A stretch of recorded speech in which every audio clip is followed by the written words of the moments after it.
Chapter number 120। Last episode में queen शायू काफी focus के साथ लर्निंग कर रही थी, तभी हमारा सीन चेंज होता है और अब हमें क्वेंगफेंग को दिखाते हैं। एक छत पे खड़े होकर वो अपने सिस्टम को चेक कर रहा था, जहां उसके पास अगले ही पल नोटिफिकेशन आती है। उस टकलू गुयर कांजुंग और लुजू फांग ने एमसी के पास काफी सारे बॉस मॉन्स्टर्स की लोकेशंस भेज दी हैं। यहाँ काफी सारे बॉस मॉन्स्टर्स का एग्जैक्ट कोऑर्डिनेट्स और उनके अंडरग्राउंड लेवल भी हैं कि वो कहाँ छुपे हुए हैं। इतने सारे मॉन्स्टर्स के नाम और लोकेशंस देख के क्वेंगफेंग सेटिस्फेक्शन के मारे मुस्कुराते हुए कहता है कि इस यूलिंग डंजन में तो इतने सारे बॉसेस छुपे हुए हैं, शायद उस थीफ सेंट की वजह से यहाँ बेसु रीजन के लोग इस जगह को पूरी तरह से एक्सप्लोर नहीं कर पाए हैं। फिर वो तुरंत ही अपनी ओसाइरिस को समन करने वाली स्किल का इस्तेमाल करके अपना ऊपरी ओसाइरिस को समन करते हुए कहता है कि वहां तो दर्जनों बॉसेस अब भी अवेलेबल हैं, तो मेरे लेवल 30 तक पहुंचने के लिए तो इतने काफी होंगे। नहीं, इतने बॉसेस से तो मैं शायद एक ही बार में अपने 4th एडवांसमेंट के लिए भी एक्सपीरियंस पॉइंट्स जमा कर सकता हूँ। फिर ये अपने ओसारिस पे सवार होकर वंडरिंग स्पिरिट डंजन की एंट्रेंस पे आ जाता है। टकलू और लुजू फांग भी एंट्रेंस पे खड़े खड़े शैडो का इंतजार कर रहे थे और वो जैसे ही आसमान में ओसारिस को देखते हैं वो तुरंत ही चिल्ला चोट करने लगते हैं, हे ब्रो यहाँ पर यहाँ पर। दोनों क्वेंगफेंग को देख के साफ साफ काफी एक्साइटेड नजर आ रहे थे और जैसे ही क्वेंगफेंग ओसारिस से कूद के इनके सामने आता है, इन लोगों का मुंह चालू हो जाता है और ये सारी इंफॉर्मेशन एक साथ बताने लगते हैं। सबसे पहले लुजू फांग आगे बढ़ते हुए कहता है कि चलो मेरे साथ चलो, 3rd बेसमेंट के लेवल वाला शैडो नाइट की रंग एमराल्ड ग्रेड का है, उसे मारने पे असेसन गियर ड्रॉप करने का चांस बहुत ज्यादा है। टकलू कहता है कि ये सब छोड़ो, 4th बेसमेंट के लेवल वाला bone rotting giant lizard best choice है। तो लुजूफंग इसकी बात काटते हुए कहता है कि बकवास बंद कर, बोन रोटिंग जायंट लिजर्ड को हराना बहुत मुश्किल है। जो सुन के टकलू इस पे चिल्लाते हुए कहता है, क्या तुम बॉस शैडो की एबिलिटीज पे शक करने की हिम्मत कर रहे हो? जो सुन के लुजूफंग हिचकिचाते हुए कहता है, अरे नहीं नहीं, मैं तो बस एफिशिएंसी इंप्रूव करने और बेकार के झगड़े फैलाने वाले चांसेस को कम करने की कोशिश कर रहा हूँ। यहाँ क्वेंगफेंग इन लोगों की नोकझोंक से पूरी तरह से वाकिफ है, तो इन लोगों को वो इग्नोर करते हुए सीधा आगे बढ़ जाता है और कहता है कि अपने झगड़े अगड़े बंद करो, हम top to bottom layer by layer करके बॉसेस को मारते हुए जाएंगे। जिसको भी बॉसेस का रास्ता अच्छे से पता है वो आगे बढ़ के रास्ता दिखाओ। फिर ये लोग स्पिरिट डंजन के अंदर जाने लगते हैं और टकलू पीछे से बताता है, हे बॉस, सामने वो एक सोल ईटिंग विच बॉस है, वही जो हमें सूडो माउंटेन में मिला था। जो सुन के लुजूफंग कहता है कि बकवास मत कर, हम सबने मिलकर इसे डिस्कवर किया था, इसने तो हमारी पूरी पार्टी को ऑलमोस्ट खत्म ही कर दिया था। बॉस, इस बॉस के मैकेनिक्स थोड़े ट्रिकी हैं। फिर कुछ ही पलों में ये लोग बॉस मॉन्स्टर की जगह पर आ जाते हैं जो किसी घोस्ट के जैसा लग रहा है। फिर लुजूफंग इसके बारे में बताने लगता है कि इसके पास 4 फेसेस हैं। सबसे पहले इसके पास सोल फायर सील्ड होता है जो डैमेज को एब्जॉर्व कर लेता है। पहले फेस में ये श्रापित भूतों को रिलीज करता है जो आसपास के एरिया में एओई डैमेज देता है, और फिर जिससे पहले कि वो कुछ कंटिन्यू कर पाता, सामने वाला बॉस जाग जाता है और अपनी आंखें खोल के इन्हीं लोगों की तरफ घूरने लगता है। इसके बारे में पता चलता है कि यह है सोल ईटिंग विच एइला, लेवल 20 एमराल्ड ग्रेड। ये देखने में काफी ज्यादा दमदार लग रही थी। अब पीछे से टकलू बकवास करने लगता है। फिर जब ये सेकंड स्टेज में आएगी तो ये कुछ करने लगती है जिससे पहले कि अपने शब्दों को खत्म कर पाता, स्विस, एक ही इंस्टेंट सेटो स्लैश में क्वेंगफेंग इसके टुकड़े टुकड़े करके इसके आर पार निकल जाता है। अगले पल डिंग, आपने एमराल्ड लेवल के बॉस सोल ईटिंग विच एलिया को डिफीट कर दिया है। आपको 180,000 एक्सपीरियंस पॉइंट्स मिले हैं। कांग्रेचुलेशन, तुम्हें 92 इवोल्यूशन पॉइंट्स मिले हैं। 87 इयर्स की ट्रेडेबल लाइफ में मिली है। तुम्हें 9 इक्विपमेंट्स पीसेस और 4 स्किल बुक्स मिली हैं। अगले पल वो बॉस मॉन्स्टर पूरी तरह से लूट में डिसॉल्व हो जाता है और ये सीन देख के लुजूफंग टकलू दोनों को ही बहुत बड़ा झटका लगता है। टकलू चिल्लाता है, हे भगवान बॉस, आपने तो उसे पूरी तरह से मिटा दिया। पिछली बार मैंने इस लुजूफंग के साथ इस बॉस से आधा घंटे तक फाइट की थी और हम तो इसकी सोल फायर सील्ड तक ब्रेक नहीं कर पाए थे। ये सुन के लुजूफंग इस पे चिल्लाता है कि अगर तुम पिछली बार पीछे से छुप के स्नीक अटैक नहीं कर रहे होते तो हमें इतनी मुश्किल से फाइट नहीं करनी पड़ती। ये सुन के टकलू के पसीने छूटने लगते हैं और वो बहाने बनाने लगता है कि मैं तो बस उस थीफ के ऊपर नजर रख रहा था। फिर क्वेंगफेंग अपने ग्रीडी हैंड का इस्तेमाल करता है और आसपास पड़ी सारी ही लूट को उससे यूज करने लगता है और इन लोगों से कहता है कि मैं असेसन की चीजें और लाइफ स्पैम ले लेता हूँ, बाकी सब कुछ तुम आपस में बांट लेना। चलो मुझे अगले वाले बॉस की तरफ का रास्ता दिखाओ। ये सुन के ये दोनों के दोनों कुत्तों की तरह इस लूट के ऊपर टूट पड़ते हैं और दोनों हाथों से सारी लूट बटोरते हुए इसे चाटने लगते हैं। दोनों के मुंह से सिर्फ एक ही बात निकलती है, हाँ बिल्कुल बिल्कुल, बस 1 मिनट। फिर हमारा सीन चेंज होकर दूसरे मॉन्स्टर की तरफ आता है जो एमसी को देखते हुए बहुत जोरों जोरों से डेडली रोड्स लगाने लगता है और इसकी तरफ देखते हुए पूरी तरह से किलिंग इंटेंट रिलीज कर रहा था। इसका तो पेट बिल्कुल खाली सा था जिसके अंदर से हड्डियां तक दिखाई दे रही थी। ये है skeleton war elephant taurus, level 20 platinum grade का मॉन्स्टर। पैम, एक इंस्टेंट सेटो स्लैश और क्वेंगफेंग इसके भी कई सारे टुकड़े टुकड़े करके इसके आर पार निकल जाता है और सेटो को देख के ऐसा बिल्कुल भी नहीं लग रहा है कि ये किसी खतरनाक डंजन में लेवलिंग के लिए आया हो, बल्कि ऐसा लग रहा है कि ये कैजुअल गार्डन में वॉक कर रहा है। डिंग, तुमने skeleton war elephant taurus level 20 platinum grade के मॉन्स्टर को मार दिया है। तुम्हें 120,000 इवोल्यूशन पॉइंट्स मिले हैं। कांग्रेचुलेशन, तुम्हें 64 इवोल्यूशन पॉइंट्स मिले हैं। 55 इयर्स की ट्रेडेबल लाइफ स्पैन मिली है। तुम्हें 6 इक्विपमेंट पीसेस मिले हैं और 3 स्किल बुक्स मिली हैं। दोबारा से क्विंग फैंग अपने ग्रीडी हैंड का इस्तेमाल करके अपने हिस्से की लूट ले लेता है और बची कुछ सारी चीजें इन दो लालची कुत्तों की तरफ डाल देता है जो अपनी दुम हिलाते हुए इनके ऊपर टूट पड़ते हैं। अगले पल एक और बॉस टपक जाता है। डिंग, तुमने एमरल्ड लेवल के बॉस शैडो नाइट किरिन को मार दिया है। इसके बाद तो मानो शैडो का स्पीड रन मोड ही एक्टिवेट हो गया हो और अगले पल दोबारा वन हिट किल में से खत्म करता है। डिंग, तुमने प्लेटिनम लेवल का बॉस मोल्टन जायंट बॉल को मार दिया है। अगले पल एक और बॉस एक ही स्विंग में ऐसे मारा जाता है, उसकी गर्दन ही अलग हो चुकी थी और उसे पता नहीं चलता कि यहाँ मेरा शरीर ऐसे क्यों खड़ा है, वो भी बिना सर के। डिंग, तुमने एमरल्ड लेवल के boss death Ratle priest Soron को मार दिया है। अगली बार बॉस खुद ही अपने रूम का दरवाजा खोलता है और जिससे पहले वो समझ पाता उसके टुकड़े टुकड़े ही हो जाते हैं। नोटिफिकेशन आती है, डिंग, तुमने एमरल्ड लेवल के बॉस गेट कीपर नाइटफॉल को मार दिया है। अगली बार एक मधुमक्खी जैसा बॉस मरता है। डिंग, तुमने एमरल्ड लेवल का बॉस पॉइजनस डॉक्टर फेल्कन देवी को मार दिया है। अगले पल किसी म्यूटेटेड मधुमक्खी और कॉकरोच जैसा मिक्स का मॉन्स्टर मरता है। डिंग, तुमने एमरल्ड लेवल के boss destroyer of nations Lex को मार दिया है। बॉसेस मरते जाते हैं, नोटिफिकेशंस आती हैं। डिंग, तुमने एमरल्ड लेवल का boss non age demon child Wubing को मार दिया है। डिंग, तुमने emerald level boss ruler doctor ghost साउडन को मार दिया है। फिर क्विंग फैंग आखिर में जाते हुए एक बहुत ही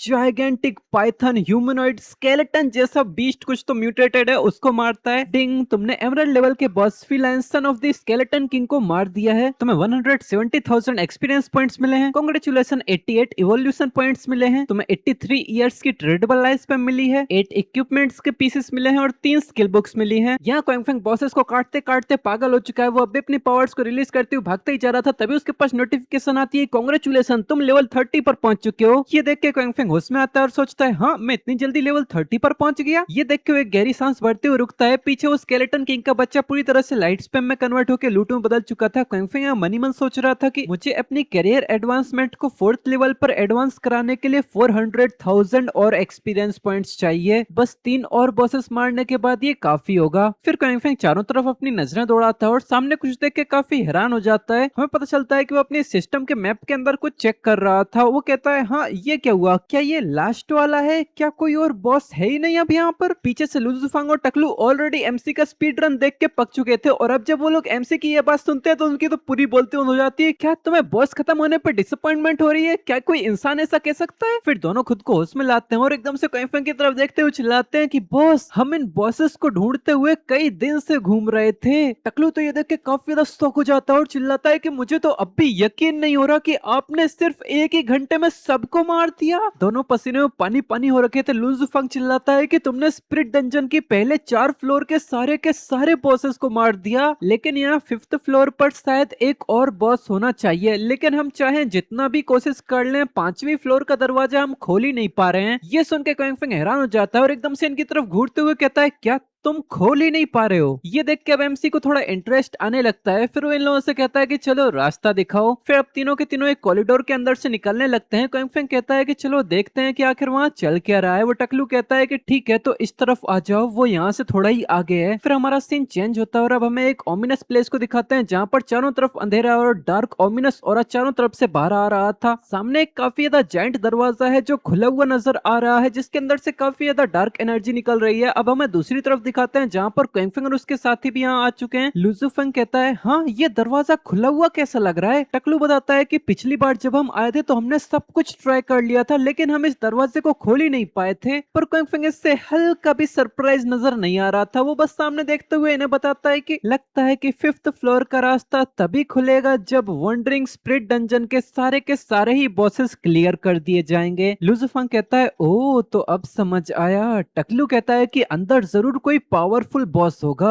फिर दरवाजे को थोड़ी देर देखने के बाद क्विंग फैंग कहता है कि चलो अंदर चलते हैं, पर तभी टकलू आगे बढ़ते हुए सीधा घुटनों पे आ जाता है और एमसी को रोकते हुए कहता है कि अरे नहीं नहीं, एक मिनट रुको। इसका ये ओवर द टॉप एटीट्यूड देख के क्विंग फैंग कंफ्यूज जाता है। फिर टकलू थोड़ा सीरियस आवाज में बोलता है कि सच बोलूं तो पहले मुझे यकीन नहीं था कि वो शैडो वाकई उतना ही जबरदस्त है जितना लेजेंड्स में बताया जाता है। तुमसे खुद मिलने से पहले मैं black justice messenger cold face Duke, इस दुनिया का सबसे हैंडसम हैंडसम मर्द, white haired male model, king of the invisible और the only one under heaven, आपके इन सारे निकनेम्स का मजाक उड़ाया करता था। लेकिन आज मैं आपकी पावर देख के पूरी तरह से मान चुका हूँ। यहाँ सामने से क्वेंग फेंग भी अब काफी ज्यादा शर्माने लगा था और मन ही मन सोचता है क्या मेरे पास सच में इतने सारे ओवर द टॉप निकनेम्स हैं। फिर वो अपनी इन्वेंटरी से कुछ तो बहुत ही ज्यादा शाइनी चमचमाते हुए ट्रेजर्स को बाहर निकालता है और कहता है कि सिर्फ 1 घंटे में तुमने मेरी गिल्ड को इतना ज्यादा इम्प्रूव कर दिया जितना हमने 1 महीने में भी नहीं कर पाए थे। जब बॉस शैडो इतने जेनरस हैं तो मैं सिचुआन के लोगों को निराश नहीं कर सकता। देन वो इन रेयर आइटम्स को मिक्सअप करने लगता है और हमें पता चलता है कि अब ये बन चुका है एक रेयर आइटम यिन यांग हॉटपॉट। ये हॉटपॉट देखने में काफी ज्यादा डिलीशियस लग रहा है और वो टकलू बताता है कि इसे कंज्यूम करने से सारे एट्रीब्यूट 10% बढ़ जाते हैं। मरने के बाद ये इफेक्ट खत्म हो जाता है, पर आप तो कभी नहीं मरने वाले मेरे ख्याल से। फिर वो बिल्कुल खाने की टेबल ही जमा देता है और क्वेंग फेंग को इसके ऊपर बिठाते हुए कहता है कि ये एक टॉप टियर आइटम है जो हमारी गिल्ड सिर्फ फाइनल बॉस पे रस करने के वक्त ही खाती है। इसका स्वाद बहुत ही लाजवाब है। ट्राइब को बिल्कुल 30 सेकंड्स तक पकाया जाता है, ना 1 सेकंड ज्यादा ना 1 सेकंड कम। फिर वो खाने की तरफ इशारा करता है और मुस्कुराते हुए कहता है कि प्लीज खाने का मजा लीजिए। फिर क्वेंग फेंग जब इसका स्वाद लेता है तो उसका भी दिमाग शॉक हो जाता है और कहता है कि वाओ, इसका स्वाद तो सच में बहुत जबरदस्त है। इसमें फ्रेश इंग्रेडिएंट्स को तीखे चिली वाले बटर ब्रॉथ के अंदर जल्दी जल्दी बॉयल किया गया है। फिर इसमें ऊपर से सेसमी ऑयल और कटी हुई हरी प्याज भी डाली गई है। एक बाइट लेते ही मुंह में लाजवाब स्वाद भर जाता है। क्वेंग फेंग की बातें और ये शानदार खाना देख के यहाँ लुजू फेंग अपने दांत पीसते हुए मनी मन सोचता है कि उस कमबख्त कछुए ने कितनी चालाकी दिखाई, उसके पास ये चाल भी छुपी हुई थी। मुझे भी कमजोर नहीं दिखना चाहिए। देन वो भी अपनी इन्वेंटरी से एक जाइंट पॉट निकालता है जो बहुत ज्यादा गोल्डन लाइट से चमक रहा था और इससे कहता है कि माय लॉर्ड प्लीज हमारे विंड चेजिंग पवेलियन की सबसे टेस्टी डिशेस का भी मजा लीजिए। देन वो कुछ तो स्क्विड्स से अपने पॉट में तलने लगता है और बताता है कि यह है बोबो चिकन। इसे कंज्यूम करने पे सारे एबनॉर्मल इफेक्ट से रेसिस्टेंस 50% बढ़ जाती है।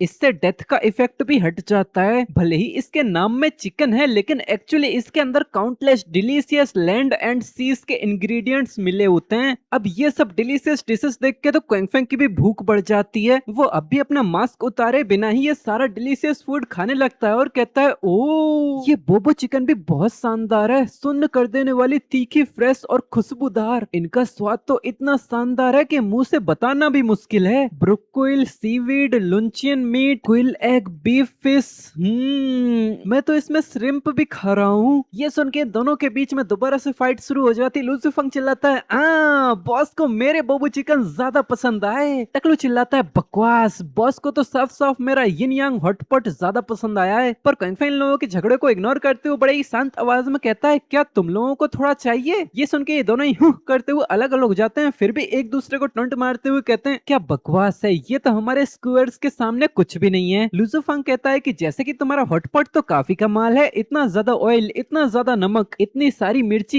ये सब तो पूरी हेल्थ ही खराब कर देंगे। जो सुन के टकलू गुस्सा होते हुए चिल्लाता है क्या एक और बार बोल के दिखा, तो हमारे खाने को इंसल्ट करने की तेरी हिम्मत कैसे हुई। लुजू फेंग चिल्लाता है इसका तो बस टेस्ट ही खराब है, तो क्या हुआ। ये सुन के अब टकलू इसको गालियां बकने लगता है और ऐसे ही करते करते इन दोनों के बीच दोबारा से झगड़ा शुरू हो जाता है। इसी पॉइंट पे ये वाला चैप्टर खत्म हो जाता है। तो जाने से पहले इसको लाइक कर देना और जितना ज्यादा हो सके उतना इस वीडियो को हाइप करना। ये चैप्टर कैसा लगा कमेंट में जरूर बताना और मिलते हैं हमसे इसके नेक्स्ट एपिसोड में, तब तक के लिए बाय बाय।